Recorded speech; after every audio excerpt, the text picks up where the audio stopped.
Good afternoon, everybody. We're here, Balkan in lines. Poetry. We'll speak about poetry in Balkans. We have two amazing poets, Maria Dejanovic and Marko Pogacar from Croatia. With us is a translator, Nikolas Koutsododis, also an amazing poet and translator. With us also is Kali, an amazing dog. An amazing dog. I will kindly ask people around the event to join us or not to speak so loud, please. Thank you. With us, sadly, we don't have the Albanian poet Lady Adusi, but we have her book, and we have with us another great Balkan book of poetry, the translation of Nikola Madzirov. What connects this panel is that all who were in Thessalian Poetry Festival this year. Also, Nicholas and Maria they're associates of Thraka, and this time and day nobody else is on the stand. Also Skali is here. So I have to be on the stand and pass the microphone to the translator Nikolas Koutsododis. Thank you, Anthanos Gogos, thank you so much to be here. Well, hello to everyone. Καλησπέρα σε όλες, καλησπέρα σε όλους. I'm happy to present two poets from Croatia, Maria Dejanovic and Marko Pogacar. I was privileged enough to have translated the book of Marko Pogacar along with Maria, who helped me. You did. Like, you spent so many hours working these demanding poems. You do know that they are demanding, aren't you? He's laughing. So anyways, I'm supposed to ask some questions about, well, many things actually, but I will, who wants to, can I start with you? So Maria is living in Larissa. She's living in Greece for like 5 years now, or even more, 6 years? Even more, I think 6. Even more. Yeah. So she was a well-known and awarded, I think, poet. Yes, Marko gave me an award. Yeah, that guy actually gave her an award in Croatia. So, yeah, can you tell us something about the Croatian, the current Croatian movement in poetry that we should learn, we should have a look at it as Greek readers? Thank you so much for this question. I think it's a very interesting question. Having been living in Greece for 6 years now and trying to stay in touch with Croatian poetry, with the post-Yugoslavian poetry, I am always trying to search what is new, what is happening, trying to revisit what I read before, and always I am very surprised by the new discoveries, and I'm happy to try to bring these discoveries into the Greek cultural setting, whether through Thraka or through the Thessalian Poetry Festival or through the residency project Ulysses Shelter. In that sense, I'm very happy that we published Marko's book, because Marko is very, very well known, not only in Croatian context, but on the European and the global level. He's, I believe, the most translated living poet of Croatia. So I'm happy that we are the Greek publisher of his poetry.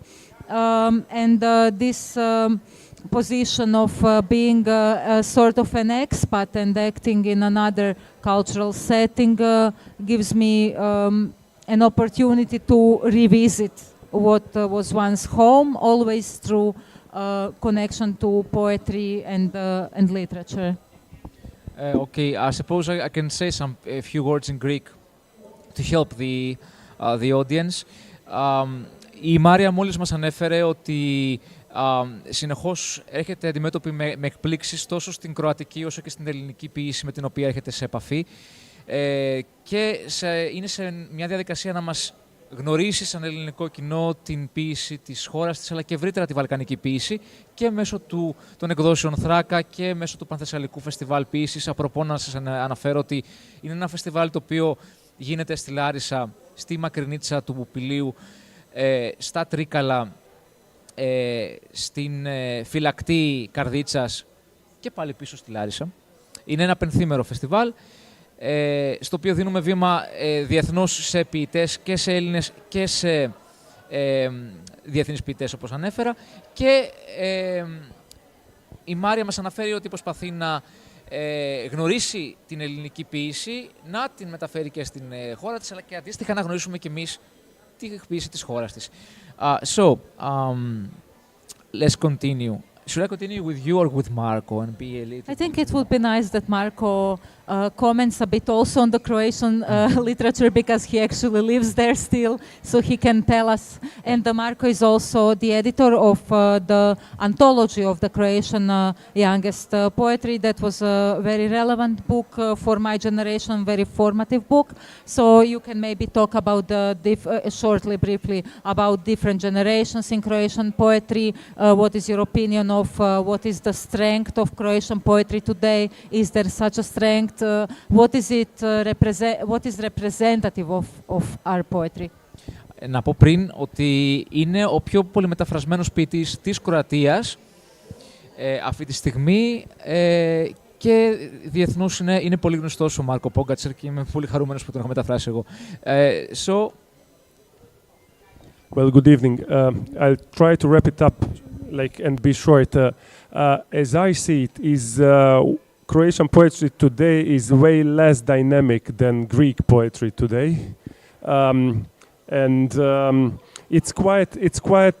it's still quite in poetical terms conservative poetry scene. It's not very diversified. It's mostly, paper to eye. We hardly have poets who are very good performers, who collaborate intensively with musicians, with visual artists, and so on.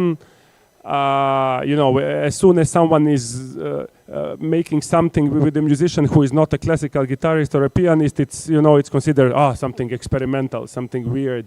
So it's a bit obsolete poetry scene in that sense. On the other hand, it's only 3.5 million people in the country, really speaking, and of course the entire Yugoslav space with about 20 million speakers who can understand and read the language. So putting this aside, we are in a nice moment for Croatian poetry. We do have about 20 very interesting poets of all generations. And I mean, it would be hard to break them in some very specific terms in this kind of a talk. I would say from what you can read from poets of different generation, probably it resembles a lot whichever European literature in the surroundings. There's nothing super special about Croatian poetry today, I'm sorry to say.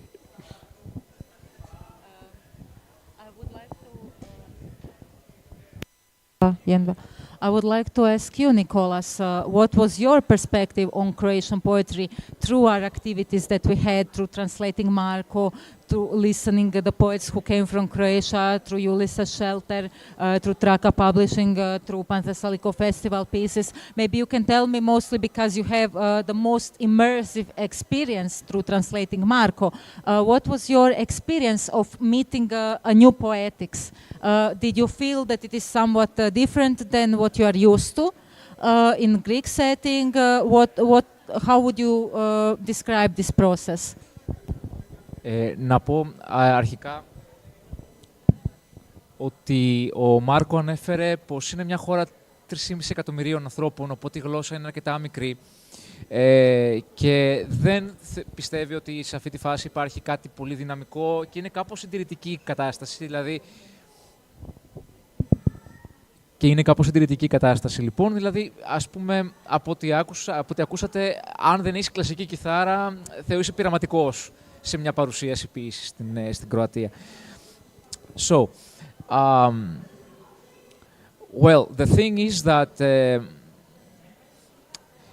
I want to talk about the Balkan thing, which is really, really interesting. As a Greek, I feel Balkan. I was living in Thessaloniki as well till recently, and maybe I will return sometime, at some point. So I do believe that the Balkan thing is really strong in poetry, and always was. Like, I'm really proud of my Balkan side, and generally of the old Yugoslavian poetry, which generally of the old Yugoslavian poetry, especially, well, in novels, in prose writing, there was always great prose writers, but even poets. So I was in 2021. I was one of the lucky Greek poets that had. I was part of the residency of Ulysses Selter residency in Slovenia. So I had the chance to live in the house of an old Slovenian poet. He was a bit of a homophobe, but he was a great poet. His name was Danezaitz. I think that especially in Slovenia and a bit in and the part of the 2 days that I spent in Zagreb, Croatia, I see that people there, writers there, are really, really. How can I say it? They are tremendously many things to promote their poetry. They are really active, and that's what I envy, because they have an international stand, and they excel in promoting their country's literature, which we don't at all. Like, we have a huge problem. Okay, it's a problem of our ministry as well. They don't fund anything. They don't translate Greek literature at all, and we are. We're a small country, and Greek language is spoken by us and the Cypriots, so we don't get funded. For some reason, in the European Union, they found the former socialist states. There's a political reason for that, but not Greek language to be translated. Okay, I should translate in Greek, I suppose. Yeah. Όπως σας ανέφερα, λοιπόν, αισθάνομαι ότι το βαλκανικό κομμάτι είναι κάτι πάρα πολύ ενδιαφέρον να το ανακαλύψουμε στην Ελλάδα και δηλαδή να γράψουμε για τη βαλκανικότητά μας. Πιστεύω ότι η ποίηση από τις πρώην σοσιαλιστικές χώρες της Ιουγκοσλαβίας και η πεζογραφία της, που δεν έχει μεταφραστεί τόσο πολύ, αν εξαιρέσουμε τον Ιβο Άντριτς ή κάποιες περιπτώσεις που έχουν πάρει Νόμπελ δηλαδή, μας είναι σχεδόν άγνωστη ή δεν έχει διαβαστεί όσο θα έπρεπε. Ειδικά η ποίηση όμως. Και είναι κάτι το οποίο η βαλκανικότητά μας σαν Έλληνες συγγραφείς, ας πούμε, αλλά και η ίδια η λογοτεχνία που παράγουν στις βαλκανικές χώρες, είναι κάτι τρομερά ενδιαφέρον.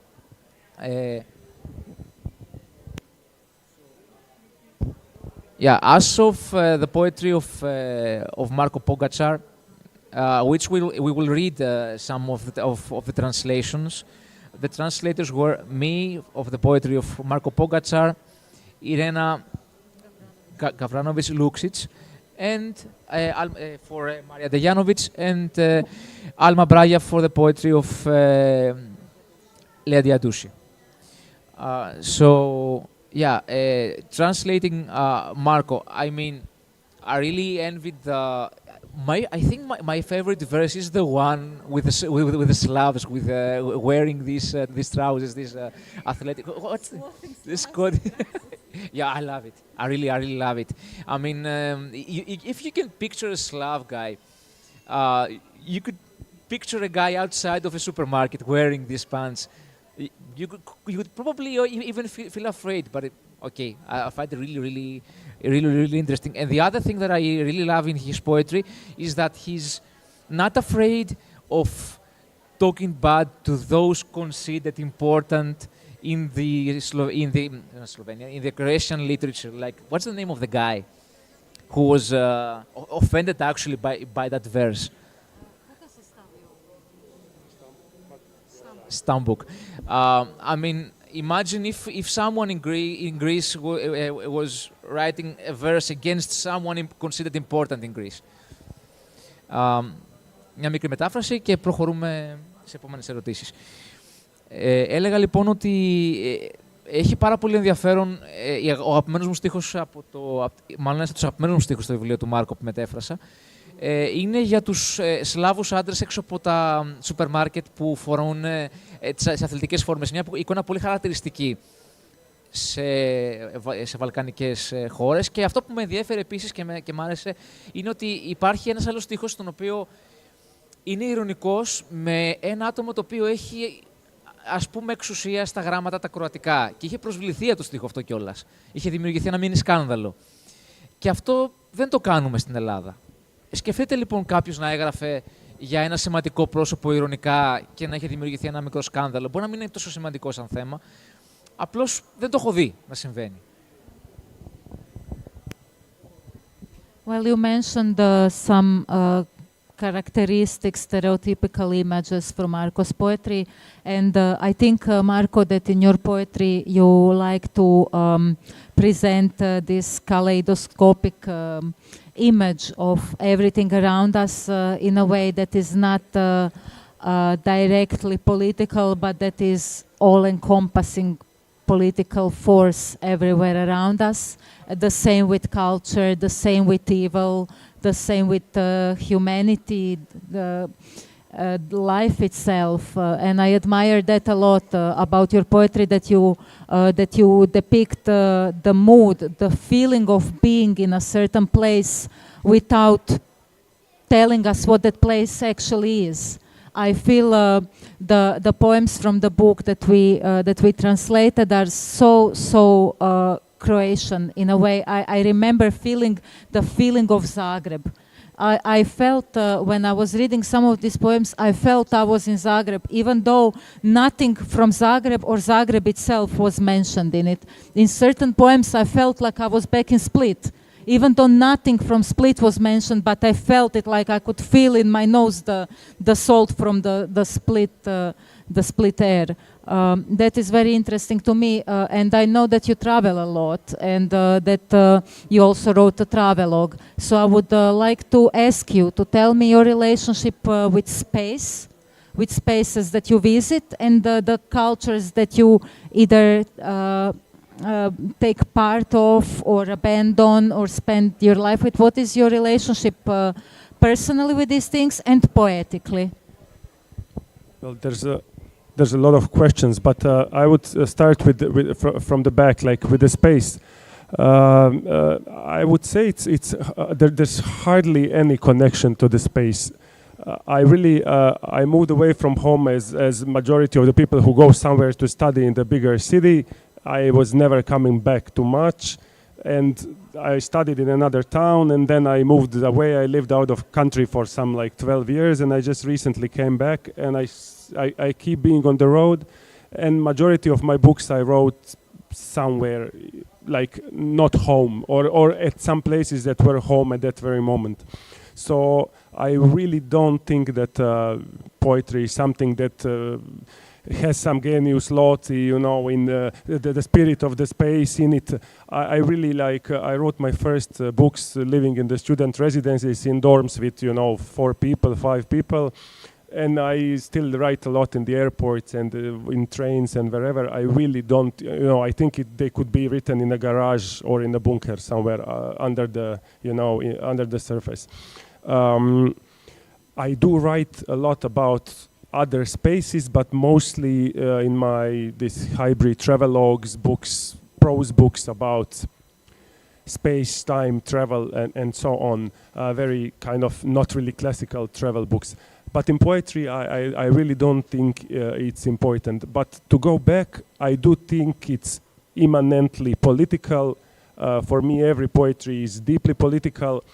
And I really don't think that it needs to speak directly about some very daily political problems, about the crimes of the government, or I don't know, to put it in a Greek context, about this horrible accident that happened.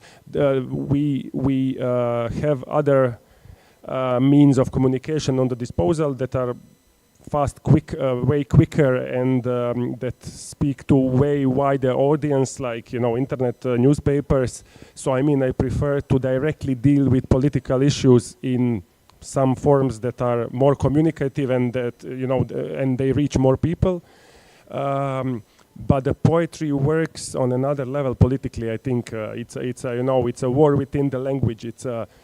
I like to call it a bomb in the language. It's like placing small rockets, grenades, mines in the texture of language, and this is in the nature of the mine. You never know when will it explode, if you step on it or you don't step on it. But if it happens sometimes, 50 years after 50 years or a century, if someone steps on a mine, it makes mess.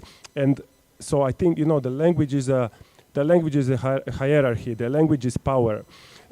The language is ideological apparatus of the state that is deeply connected with the repressive apparatus of the state. And poetry doesn't cast warfare as the Panzerdivision, like an armed squad. It's a silent war. It's a long-term war, but it can be very effective, because changes sometimes happen within the language on a small scale, and they happen when we slowly change the stories we tell about us or about others. So I think it's not to go deeply into theory why every literature is immanently political. I think already on this level we just need to take it as such, and it's quite irrelevant do we do it writing about something that is very recognizably political today, or we write about whatever, a very abstract topic. Very abstract topic can be also very politically written. Εν συντομία να σας πω ότι η Μάρια ανέφερε πως υπάρχει πολύ έντονη γεωγραφία, μπορεί να νιώσει δηλαδή από την αίσθηση, από την ατμόσφαιρα του ποίηματος, ότι είναι στο Ζάγκρεμπ. Και ο Μάρκο ανέφερε ότι επειδή ταξιδεύει πάρα πολύ, στην πραγματικότητα είναι κάτι πιο ευρύ και δεν είναι τόσο ζήτημα της γεωγραφίας, μπορεί να το ποίημα να υπάρχει παντού. Επίσης, στο πολιτικό κομμάτι ανέφερε ότι δεν χρειάζεται να είσαι απευθείας πολιτικός, να γράψεις, ας πούμε, φερειπίνη για την τραγωδία που συνέβη με τα τρένα εδώ, η οποία προφανώς έχει παραμείνει ακόμα δικαίωτη. Αλλά η γλώσσα είναι μια βόμβα. Και ακόμα και αν δεν είσαι άμεσος, είσαι πολιτικός. Πάντα είναι η ποίηση πολιτική. Οπότε, σαν βόμβα, μπορεί να σκοντάψεις ακριβώς πάνω στο στίχο εκείνο που είναι μια πέτρα και να σου κάνει ένα μπαμ στο κεφάλι σου. Αυτό είναι πολιτική ποίηση. Should we read some poems? Yeah, which one would you like me to read? Maybe you read something and then I will repeat it in.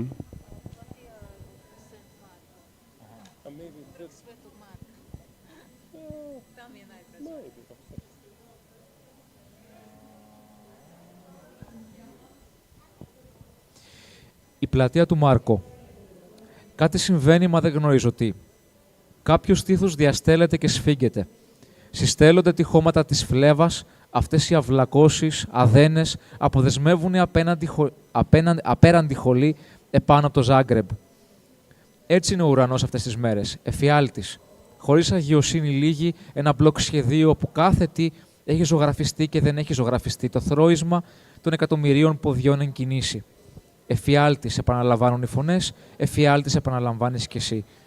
Οι αιχμηρές σεισμές κάτω από τις οποίες κατεβαίνει η βροχή στα βλάκια της, νύχια, ξεκάθαρα νύχια. Φύλλα δεμένα γύρω τους καρπούς καθώς είναι φθινόπορο και τούτα τα πράγματα περνούν ανώδυνα, βράζουν τα νερά σε κατσαρόλες, τα σκυλιά ανθίζουν μελανά. Όποιος με προσεγγίζει, προσεγγίζει το αμβλή κακό. Εφιάλτης, επαναλαμβάνω. Εφιάλτης, επαναλαμβάνουνε. Ολόκληρος ο ουρανός έχει χωθεί μέσα στην κλίδα και μέσα στον καθαρό τον θόρυβο. Κανείς τον άλλον δεν μπορεί να ακούσει. Όλα ετούτα είναι νέα και όλα είναι άσχημα. Και όλα στο Ζάγκρεμπ. Μάτια, πιάτα, πράγματα μέσω των οποίων κοιταζόμαστε. Όλα ιερά, όλα αιχμηρά. όλα τα σκυλιά, οι πυκνές φωνές μας όλες.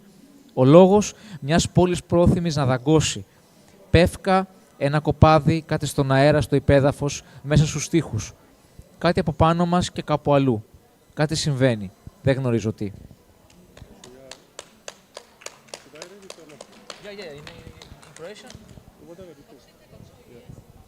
Okay, I'll read it in Croatian, only one, just for the sake of the language. Nešto se dešava, no ne znam što. Neki se grudni ko širi i napinje, sužavaju se stjenke žila, ti žljebovi žljezde, luča golemu žuč nad Zagrebom. Takvo je nebo tih dana košmar, bez trunke svetosti. Blok na kojem je štošta nacrtano i nije nacrtano šum milijuna nogu koje se pokreću. Košmar ponavljaju glasovi, košmar ponavljaš ti. Oštre linije kojima kiša silazi u svoje utore, nokti, sigurno nokti. Oko zapešća vezano lišće, jer je jesen i takvo što bezbolno prolazi. Vode kipe u loncima, psi crno procvjetaju. Tko mi prilazi, prilazi tupom zlu, košmar, ponavljam, košmar, ponavljaju oni. Cijelo se nebo sabilo u ključnu kost i niko od puste buke nikoga ne čuje. A sve je novo i sve je mučno i sve u Zagrebu. Oči, tanjuri, stvari preko kojih se gledamo. Sve sveto, sve oštro, sve psi, sve naši gusti glasovi.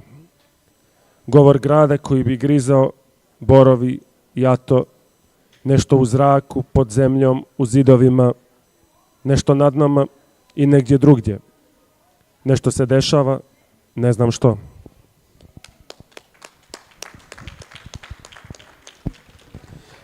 Θα διαβάσουμε άλλα δύο ποίηματα του Μάρκο και μετά θα προχωρήσουμε στη Μάρια και στη Λέδια Ντούση. So we will read the other two poems of Marco. The first one is... can you say it? Okay. Άνδρας διπνεί με τις παντόφλες του πατέρα του. Αυτό που ήταν τα σύνορα, τώρα είσαι εσύ. Ήτανε Μάης βαθύς και επίπεδος. Η οδός ξεκυλιασμένη από τα έργα, χιόνι άξαφνο και στεγνό. Θα το πω ευθέως. Σε κανέναν δεν χρωστούσα τίποτα. Στεκόμουν δίπλα στους δοκούς της πόρτας, το νερό παγωμένο από τον φόβο μου σκέψε την πλάτη μου. Και όταν σφάλισα τα μάτια μου είδα popcorn να ορμά στο αλάτι του και το ήξερα πως μαυρίζει κάποια βράδια σαν τις βερβελιές. Μπήκα να αντιμετωπίσω το άρρωστο σκηνικό. Όχι αγάπη, βλακεία. Βλακεία είναι η καρδιά του κόσμου. Και τώρα σε αυτές τις παντόφλες μέσα τρώω και κλαίω. Μόνο τρώω και κλαίω μέσα στο σπίτι. We will read it in Croatian as well. Oh. Το τελευταίο λοιπόν ποίημα. Τι είπε ένας αναπτήρας. Εγώ, ο ασκούμενος του ήλιου, κατέβηκα από μια άγρια καρδιά και βάδισα μέσα οδηγημένος από επαναστατικές προθέσεις. Ζωσμένος με μια καθαρή ιδέα και τη φαρμακερή μου γλώσσα, μέσα σε έναν υπηαγωγείο μιας ειρηνικής εργατογειτονιάς. Άχνησε το κατηχητικό. Μπροστά στον μαυροπίνακα σε ουρά και κλιμακωτάσα τα σκαλιά, όρθια, σαν επουράνια ομάδα, ενός ακουγόταν ο ύμνος του Θεού, σπάγανε τα παιδιά τα δόντια τους σε λέξεις κωδικές. Εγώ, ο ασκούμενος του ήλιου, κάποτε ήμουνα με τον Τουρούτη. Ήξερα η φλεγόμενη εκκλησία είναι η μόνη εκκλησία που διαφωτίζει. Μέσα μου πήδηξε ξαφνικά κάτι το δάσκαλό μου. Αυτό το πείσμα με το οποίο εκείνος δίνεται στη δουλειά και αποφάσισα να λιώσω τα σφραγίσματα των δοντιών τους.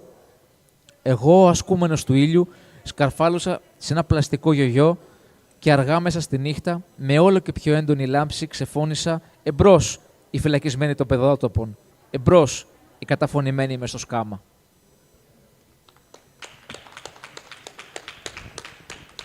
Okay, then, so we can move to Maria Dejanovic.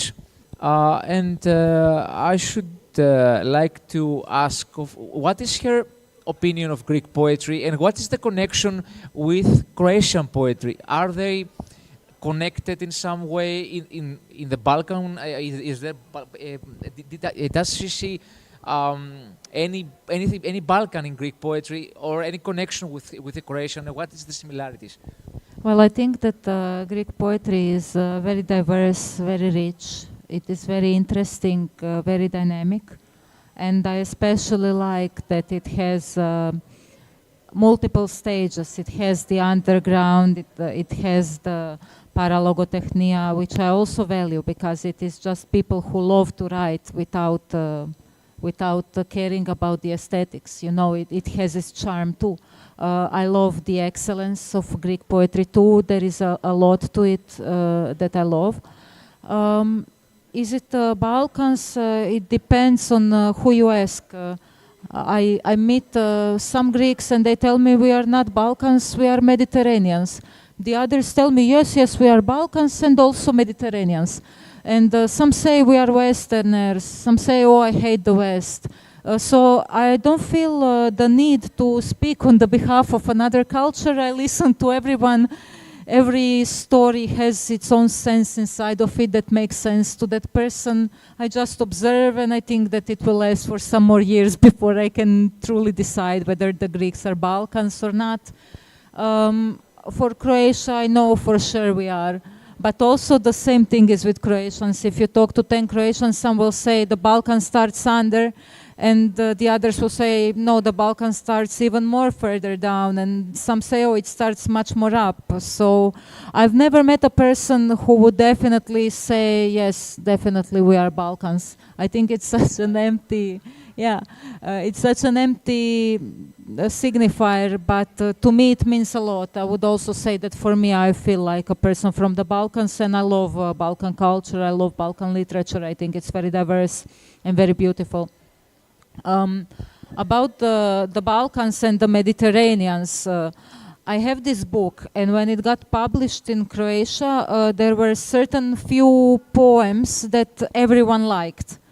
And when I came to Greece, the audience didn't care much about these poems, but they loved another poem called Psari. The poem that was not at all noticed in Croatia. Nobody ever cared about the fish. But in Greece, to whomever I give the book, they come back to me and they say, I love the Psari. The Psari is amazing. So yeah, I think that here is more Mediterranean reading of that book. So yeah, we can read the Psari maybe.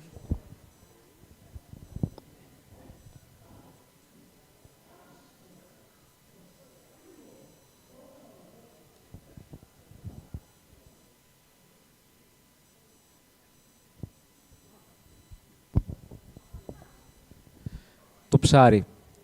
Μου λέει, έτσι πιάνετε το ψάρι. Τοποθετείς τις παλάμες σου μαζί σχηματίζοντας μια μικρή βάρκα. Και έπειτα σε αυτό το πιάτο κλαις. Το ψάρι καθαρίζεται ανοίγοντας το δέρμα του, με τη γλώσσα του μαχαιριού.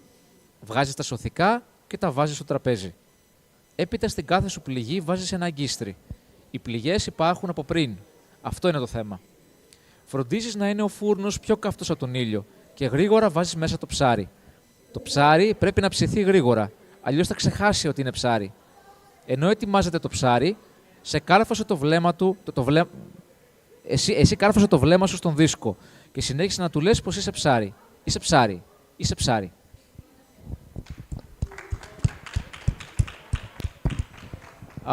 Οπότε να σας πω ότι η Μάρια ανέφερε πως σχετικά με το θέμα της βαλκανικότητας, στην Ελλάδα κάποιοι λίγοι δηλώνουν ότι είναι Βαλκάνοι, οι περισσότεροι δηλώνουν ότι είναι Μεσόγειοι ή Δυτικοί, άλλοι πάλι δεν θέλουν να λέγονται Δυτικοί, θέλουν να λέγονται πιο Ανατολίτες και κάτι παραπλήσιο συμβαίνει και στην Κροατία. Κάποιοι αισθάνονται ότι τα Βαλκάνια είναι πιο κάτω, κάποιοι αισθάνονται ότι είναι όντως Βαλκάνια, κάποιοι αισθάνονται ότι είναι πιο πάνω τα Βαλκάνια. Αυτό γενικά. Και ανέφερε επίσης ότι στην Ελλάδα αγαπάμε πάρα πολύ το συγκεκριμένο ποίημα που διαβάσαμε πριν από λίγο. Ενώ στην Κροατία, στη χώρα της, υπάρχουν άλλα τα οποία αγαπούν οι άνθρωποι από τη χώρα της, τα οποία εμείς δεν τα εκτιμούμε τόσο. Which will be the next one? The next one we can read the title poem that is named like the book. He will read and then I will comment the story behind the poem. Είναι και ο τίτλος του βιβλίου. Η καλοσύνη διαχωρίζει τη μέρα από τη νύχτα. Στον κήπο έχει 2 σκυλιά, μπάσταρδα. Ποιος ξέρει από πόσες διαφορετικές ράτσες. Πίσω το σπίτι, οι θάμνοι της ροδιάς μοιάζουν με πληγή, που άνοιξε από έλλειψη χτενίσματος, λουσίματος, φροντίδας. Κάθε μέρα την ακούω να του φωνάζει. Τσιρίζει σαν ένα γκρίζο πουλί και έπειτα ένα πνιχτό ανθρώπινο κλάμα. Όταν τεντώνω τα αυτιά μου να την ακούσω, σαν μέσα το νερό, μου κατέστρεψε τη ζωή και εξαιτία σου δεν έχω κανέναν. Και το γάβγισμα του σκύλου, αλλά θα δεις, κάποτε που δεν θα υπάρχω πια, τι είναι στο αίμα θα ρουφάς με καλαμάκι. Και δεν ξέρω αν το λέει στον άντρα της και του φέρεται σαν να ήταν σκύλος, ή στο σκύλο και του φέρεται σαν να ήταν ο άντρας της. Είμαι σίγουρη πως η αγάπη διαχωρίζει το κατοικίδιο από το αδέσποτο, όπως η αγάπη διαχωρίζει τη μέρα από τη νύχτα. Και είμαι όλο και πιο πεπισμένη ότι τίποτα αξιοσημείωτο δεν διαχωρίζει τον άνθρωπο από τα άλλα ζώα. Τίποτα χειροπιαστό δεν φαίνεται μες στο σκοτάδι. Οι θάμνοι της ροδιάς μοιάζει να ευδοκιμούν με καλοσύνη, με βιασύνη μέσα από τη γούνα τους. Τα όρημα ρόδια είναι πολύποδες, που φουσκώνουν στο λαιμό από το σφίξιμο της αλυσίδας και ξέχουν κάτω τη γούνα. Δεν είμαι σίγουρη αν αναβλύζει ο θάνατος μέσα το δέρμα ή είναι η ζωή που διαπερνά την αλυσίδα. Ένα βαρύ χειμώνα γλίστρισε στον παγωμένο δρόμο ενώ έφερνε φαγητό στα σκυλιά και έσπασε το πόδι της. Ονειρεύτηκα ότι επιτέλους πέθανε και σταμάτησε να βασανίζει τον εαυτό της και τα σκυλιά. Ότι έπεσε παγετός και σκέπασε τα ρόδια, το πόδι και τους πολύποδες. Ονειρεύτηκα πως ήρθα με ένα πριόνι, έκοψα τις αλυσίδες τους και απελευθέρωσα τα 100 σκυλιά της που, ζωντανά και νεκρά, επιτέλους έφυγαν. Έφυγαν στον δρόμο που οδηγεί έξω από την αυλή, για να φάνε τη θλίψη της και να γλύψουν τις πληγές της.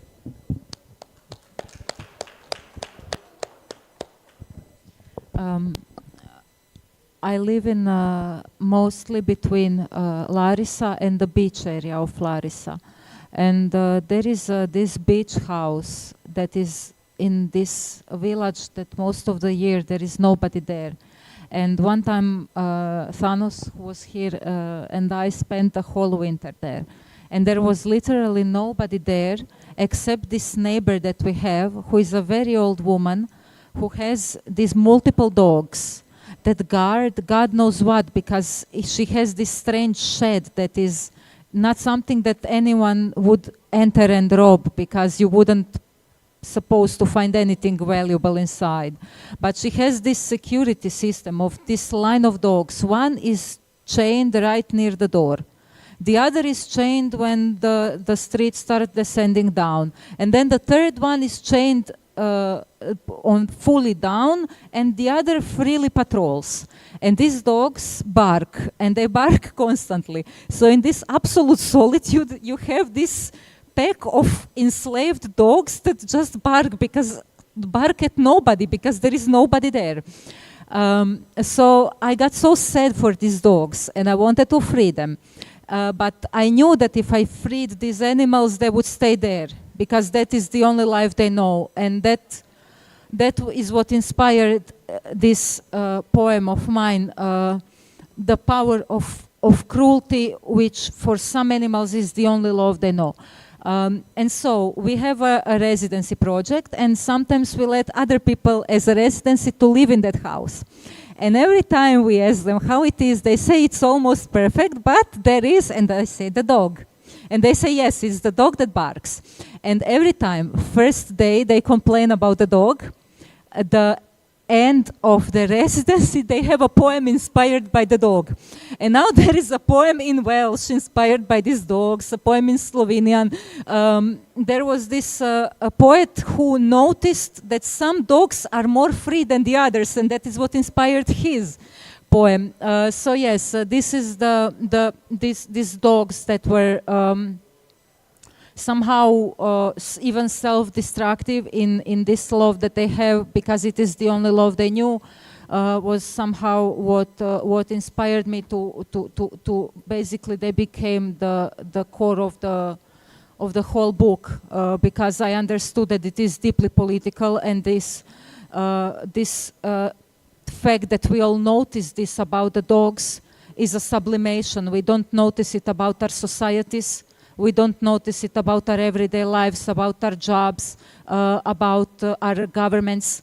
But we cry for the dog, and we write a poem about the dog, and then we feel free. and we feel like we are more happy than the dog because our chain is not fully synced into the neck. So yeah, I would like for you to think about the dog and to think about the type of love that can free this dog. What is this impulse that I had, that we all had? I want to free this dog, but I can't, so I will write a poem.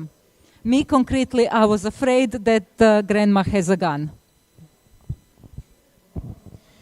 Εν συντομία, να σας πω ότι το ποίημα εμπνεύστηκε επειδή η Μάρια μένει μεταξύ Λάρισσας και ενός χωριού κοντά στη Λάρισα. Και δίπλα τους είναι ένα σπίτι το οποίο έχει μερικά σκυλιά τα οποία είναι σε διάφορα σημεία αλυσοδεμένα και ένα είναι ελεύθερο και γυρίζει. Οπότε, στο πλαίσιο του residency, του προγράμματος μάλλον λογοτεχνικών διαμονών που έχουμε του καταφυγίου του Οδυσσέα, φιλοξενούμε ποιητές από διάφορες χώρες και όλοι γράφουν ένα ποίημα για αυτά τα σκυλιά γιατί μένουν δίπλα. Όλοι όμως. Και αυτό μας λέει η Μάρια ότι ουσιαστικά είναι ένα πολιτικό ζήτημα, γιατί σκεφτόμαστε πως αν τα ελευθερώσεις αυτά τα σκυλιά δεν θα φύγουν. Όλοι έχουν την ανάγκη να τα ελευθερώσουν. Αλλά έχουν μάθει ότι αυτού του είδους η βία είναι η μόνη αγάπη που μπορούν να λάβουν. Και στην τελική σκεφτόμαστε ότι θα μπορούσαμε να γράψουμε για το οποιοδήποτε ζήτημα που μας συμβαίνει, πολιτικό, για τη βία που δεχόμαστε από το κυβερνών κόμμα ή από οποιαδήποτε άλλη βία που συμβαίνει, για νοικοκτονίες, οτιδήποτε. Αλλά η ανάγκη μας είναι να γράψουμε για αυτά τα σκυλιά, τα οποία είναι αλυσοδεμένα, δεν μπορούμε να τα ελευθερώσουμε. Και η Μάρια σκέφτεται ότι αν το έκανα, ο δικός της φόβος είναι ότι μπορεί η γιαγιά να έχει όπλο. So, yes. Unfortunately, Ledia Dushi, a very good Albanian poet, couldn't be today with us, so Nicholas will read 3 of her poems just to present her work a bit, even though she's not here, and then you can meet us at the books. Do we have a preference? No. I just read randomly. You can choose if you like. This is the expert in Greek translation.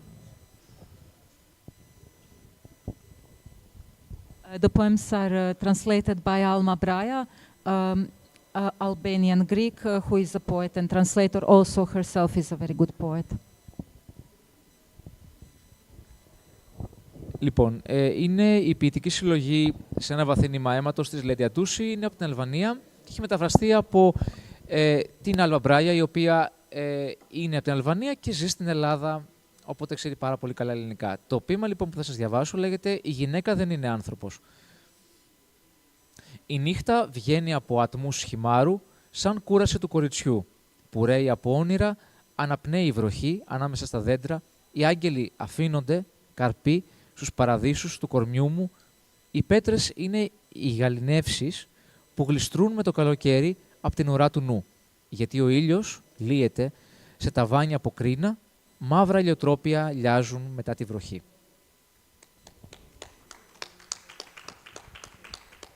I'll read another one. Διαβάσω άλλο ένα, συγγνώμη. Από νύχτες ουρανούς ανάσα η προσευχή βγαίνει από την γη, από ψωμί, από νερό. Από ξυπόλυτα πόδια στο σκοτάδι κάνει ομίχλη. Σφαγμένη ψυχή σε φλόγες κεριών, το κοιτάζεις απάνω με μάτια από ξυλωμένη σάρκα, βλέπεις ψηλά το εφήμερο φως που δεν χρειάζεται κεφάλι να το δεις, δεν χρειάζονται πόδια να φτάσουμε το φως, που είναι εκεί και εμείς πηγαίνουμε κάθε νύχτα με το πνεύμα και δεν βαστιόμαστε ούτε στα φύλλα, ούτε στη βροχή, ούτε ανάμεσα στα πουλιά. Οι μάγισσες ταξιδεύουν κάθε νύχτα για το Σάμπατ με ελάχιστο πνεύμα, από μακριά για εκεί αφινόμαστε όλη νύχτα, για το σκοτάδι με την καμένη σάρκα, με ελάχιστο πνεύμα ταξιδεύουμε για εκεί, όπως οι μάγισσες για το Σάμπατ. Και εγόμαστε να βγάλουμε από τη γη την προσευχή από ανάσα ουρανούς και νύχτες.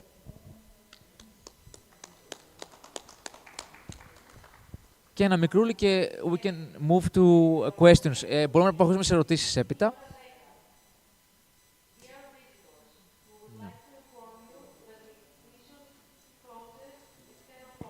Ωραία.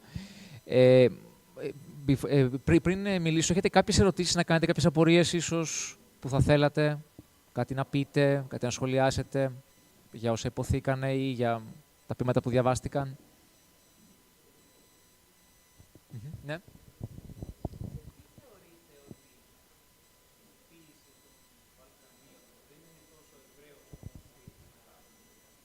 προσωπικά εγώ. Ευρύτερα.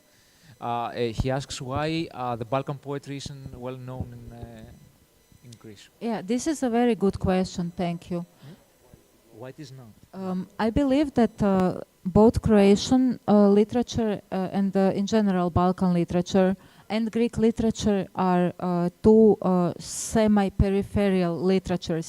It's not a periphery in the sense of not being relevant or not being good, but it is a periphery in a sense of not being the center of where the canon of world literature is being produced, and it's not the center of where the market value of certain books are being determined. What I mean by market value is not how much a certain book costs, but how much does it pay out to invest in translating a certain author. So in that sense, it has been shown by various studies that the moving of authors from one periphery to another is much harder than moving from center to the periphery, which means that if you get known, for instance, in Germany, you will be exported to all the Balkans and to the Scandinavia. If you are known in some of the Balkan countries, you will not easily reach Scandinavia. So in that sense, it is very hard to communicate consistently between two peripheries and to have continuous cultural exchange. But for me, this is essential because I believe that we need to facilitate this type of exchanges because it is about enriching our humane experience through literature, through learning other ways of writing, other ways of perception than those that are traditionally valued as canonically relevant. And I think that reshaping the global canon can be done through continuous small collaborations between peripheries. If all of us start doing it, we can really enrich our lives and bring great books to each other that would maybe never be seen. Well, I mean, I agree with what Maria said, but just to kind of try to fill in, it's to come to write from the periphery, and I know it might also be maybe hard for the Greeks to hear because it's an all and big culture, but I mean in this sense we are all periphery to the, you know, equally Greeks and Croatians and Serbs and Bulgarians and Romanians, I don't know, when observed from so-called big languages and big cultures and big book markets, we are equally relevant, but that can also be an advantage. Like we come from that point of view, looking from the big cultures. We write in the small languages, and we have, you know, like very limited amount of writers, and also within our own respective countries, we can. It's way easier to emerge. It's a sheer logic of numbers, and you know, imagine writing in the USA, writing in Russia, and not to be mentioning China or like India, or what India means, you know, in terms of languages and so on and so forth. So I mean, you know, you have amazing American poets. You have like full trains of them. Half of them are Pulitzer Prize winners. You know, they got some very serious prize. They're amazing poets. In Europe, no one knows about them. Like, and you know, and it's just because of the logic of the numbers. And if you come from like, we have Lydia Dimkovska, our colleague from both Macedonia and Slovenia. Like, if you come from like such a small culture, or like Croatia, which is hardly even maybe just a tiny bit bigger, for us it's just easier to kind of emerge within our countries and then also get maybe translated and be shipped abroad. I mean, I cannot imagine how would my like life in writing or career look if I would come from some provincial town in Minnesota. You know, I think that's the advantage of writing from the periphery and like the small languages. Υπάρχει κάποια άλλη ερώτηση, κάποια απορία, κάποια παρατήρηση?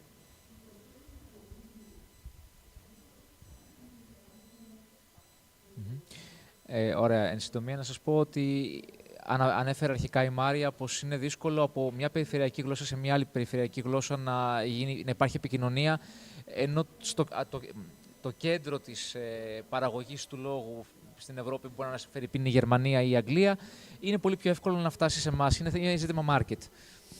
Απ' την άλλη, βέβαια, συμβαίνει και το άλλο, ότι μπορεί ένας βραβευμένος με Pulitzer στην Αμερική ποιητής να μην έχει καθόλου φτάσει στο ελληνικό κοινό, παρότι έχει πάρει πολύ πολύ σημαντικά βραβεία, και σε αυτή τη λογική μπορεί ένας ο οποίος είναι από μια μικρή γλώσσα, όπως είναι η ελληνική ή η κροατική, να έχει μεγαλύτερη τύχη. Οπότε συμβαίνουν αυτά. Κάποια άλλη πορεία, κάποια άλλη ερώτηση? Ωραία. Να πούμε λοιπόν, πριν σας χαιρετήσουμε, ότι ακούσαμε ποίηματα από το βιβλίο της Μάρια Τεγιάνοβιτς «Η καλοσύνη διαχωρίζει τη μέρα από τη νύχτα», από το βιβλίο του Μάρκο Πόγκατσαρ «Ο συλλέκτης των Κυριακών» και από το βιβλίο της Λέντια Ντούση «Σε ένα βαθύ νήμα αίματος». Ευχαριστούμε πάρα πολύ που ήρθατε. Να είστε καλά. Καλό υπόλοιπο έκθεσης. Ευχαριστούμε. Ευχαριστώ πολύ.